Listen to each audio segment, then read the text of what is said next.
ಹಿಂದಿನ ಕಾಲದಲ್ಲಿ ದೇವರ ಪೂಜೆ ಮಾಡಿ ಅಡುಗೆ ಮಾಡಿ ಮನೆ ಯಜಮಾನ ಮೇಲ್ ನಿಂತು ನೋಡ್ತಿದ್ನಂತೆ.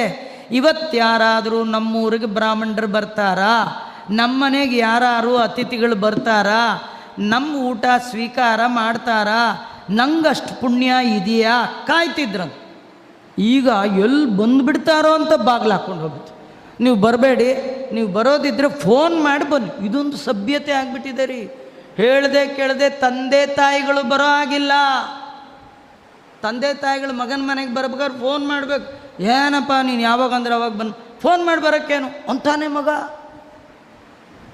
ಇದು ನಮ್ಮ ಹಣೆ ಬರ, ಇದು ನಮ್ಮ ಸಂಪ್ರದಾಯವ, ಇದು ನಮ್ಮ ಸನಾತನ ಧರ್ಮವ, ಯಾವ ಅಧಪ್ಪತನಕ್ಕೆ ನಾವು ಹೋಗಿದ್ದೀವಿ ಅನ್ನೋದನ್ನು ಈ ಪುರಾಣ ಪಾಠ ಪ್ರವಚನದಲ್ಲಿ ಕೇಳಿ ತಿಳಿದಾಗ ಮಾತ್ರ. ವಯಸ್ಸಾದ 60-70 ಬಂದರೆ ಏನು ಪ್ರಯೋಜನ ಇಲ್ಲ. ಪುಟ್ಟ ಮಕ್ಕಳನ್ನ ಹಿಡ್ಕೊಂಡು ಬರಬೇಕು, ಅವರು ಕೂಡಿಸ್ಬೇಕು. ಅದೇ